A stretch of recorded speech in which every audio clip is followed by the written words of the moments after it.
मेरे प्रिय दर्शकों, चंडीगढ़ की आवाज स्टूडियो में आज मेरे साथ मौजूद हैं डॉक्टर अंजुषा शर्मा, जो कि बाय प्रोफेशन एक वेटरनरी डॉक्टर हैं। तो आज हम अपने स्टूडियो में चर्चा करेंगे बढ़ते हुए नशे की ओर, कि कैसे आजकल युवा युवतियों में नशे की होड़ लगी हुई है, नशा दिन ब दिन बढ़ता जा रहा है।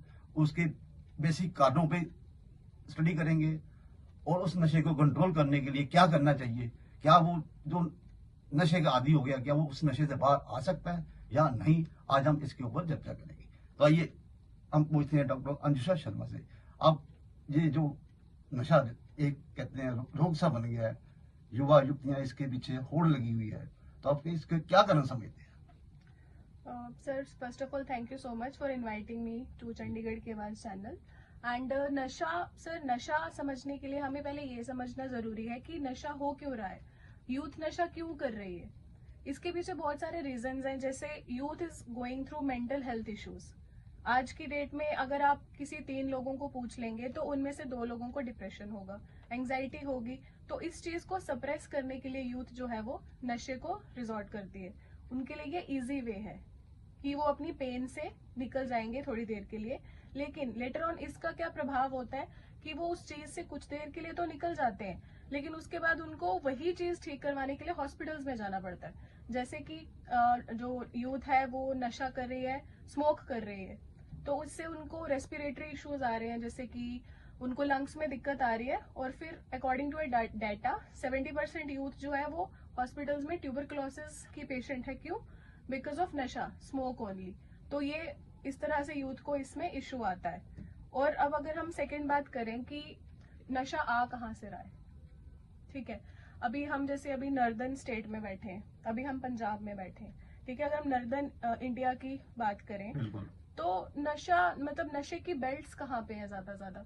पंजाब है, यूपी है और दिल्ली है। ये मैं अकॉर्डिंग टू डाटा बात कर रही हूँ कि मैक्सिमम अगर हम नॉर्थ इंडिया में देखें तो यूपी में, पंजाब में और दिल्ली में सबसे ज्यादा नशा जो है वो यूज हो रहा है, ठीक है।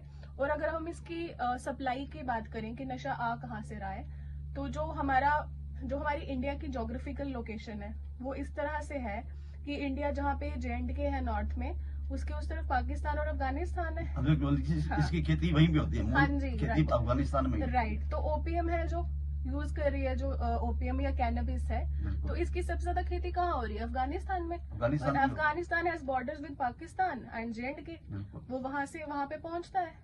एंड रिसेंटली अभी जम्मू कश्मीर में, जम्मू में बहुत ज्यादा जो है वो इंक्रीज हो गया है ड्रग्स का, जम्मू में। और वहां से पंजाब में सर्कुलेट होता है। और अगर हम इस तरफ देखें साउथ वेस्टर्न वाली साइड, वहां पे जो म्यांमार है, बांग्लादेश, म्यांमार, वहां पे फिर again they are the world's most opium producing states.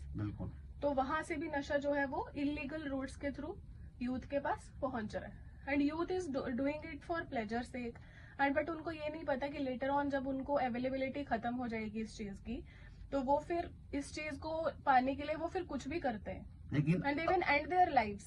लेकिन अक्सर देखा गया है जो हॉस्टलर्स हैं, मोस्टली माँ बाप तो उनको पढ़ने के लिए भेज रहे हैं, उनको पीजी का किराया भी दे रहे हैं, रहने का किराया भी दे रहे हैं, पढ़ने के लिए फीस भी दे रहे हैं, लेकिन नशा करने के लिए पैसे उनके पास कहाँ से आ रहे हैं?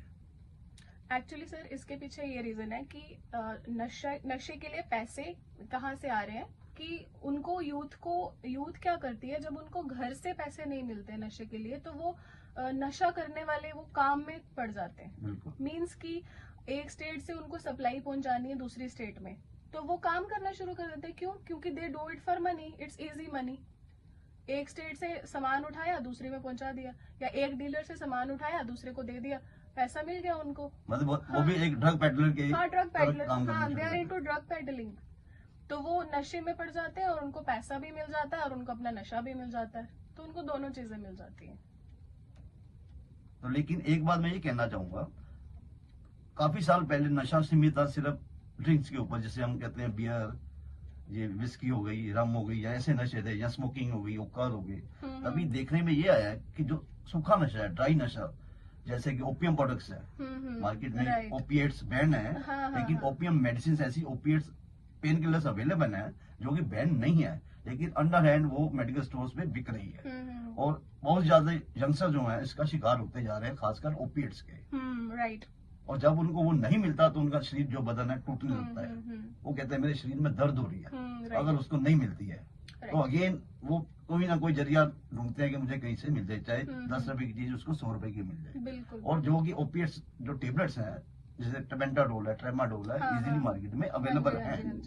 राइट, एक्चुअली इजीली अवेलेबल है, यही बात सही है कि अवेलेबल अगर नहीं होगी, मतलब इसमें यही वही सप्लाई और डिमांड का कॉन्सेप्ट यहाँ पे अप्लाई होता है कि अगर कोई चीज की सप्लाई क्यों होती है, क्योंकि उसकी डिमांड है। अब यूथ में डिमांड है एंड सप्लायर जो है उनको हब्स पता है कि इन एरियाज में ये चीज हाईली डिमांड में, तो वो वहाँ पे सप्लाई कर देते हैं डीलर्स को। अब इसमें गवर्नमेंट भी कुछ नहीं कर पाती है। नहीं, गवर्नमेंट कर सकती है, गवर्नमेंट कर सकती है, बट वो कर नहीं पाती है क्योंकि ये नेटवर्क इतना स्ट्रांगली बिल्ड है सर, टॉप से बॉटम तक ये पूरी हायरार्की फॉलो हो रही है नशे की। मैं आपको अपने चैनल के माध्यम से बता सकता हूँ चंडीगढ़ में कहाँ ये ओपीएम प्रोडक्ट्स जो हैं, ओपिएट टेबलेट्स जो हैं, ट्रेमाडोल, टेबेंटाडोल बिक रही हैं। हाँ जी, सारे हम बिक रही हैं। आपको भेजता हूँ, मेरे साथ चलिए। 30 रुपए की टेबलेट 100 रुपए की, 150 रुपए की वो दे देगा आपको आराम से।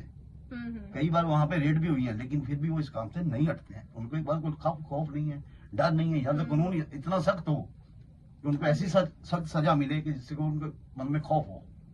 ऐसा खौफ नहीं है एक्चुअली। हाँ, ये इसमें गवर्नमेंट का बहुत बड़ा रोल इसमें आता है, बट गवर्नमेंट चाहते हुए भी कुछ कर नहीं पाते हैं। वही मैंने कहा कि नेटवर्क स्ट्रांग है, आप कितनी जगह से रोकोगे चीजों को, कहीं ना कहीं से तो अवेलेबल हो ही जाएगी। कई बार ऐसा देखा गया है, उनकी इन्फॉर्मेशन दी गई है, ड्रग इंस्पेक्टर ने रेड करने के लिए जाते हैं, लेकिन उनको पहले ही सूचना मिल जाती है कि आज यहाँ रेड होने वाली है। इसका मतलब दैट इज ए नेक्सस। या it's a nexus, it's a network.